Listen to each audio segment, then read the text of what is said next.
दोस्तों ये है UV tempered glass. Tempered glass curve फोनों में लगाए जाते हैं और इसके साथ आता है UV tempered glass. Tempered glass लगाने के लिए ग्लू और एक यूवी लाइट। आज मैं बनाने वाला हूँ यूवी लाइट का सेटअप, जिसमें बहुत सारी यूवी लाइट बनकर हम पूरे सेटअप को तैयार करेंगे।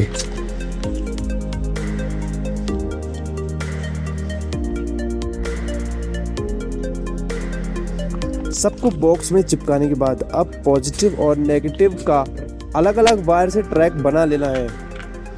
2 वायर लेकर यूवी लाइट के बोर्ड के पॉजिटिव और नेगेटिव में जोड़ लेना है।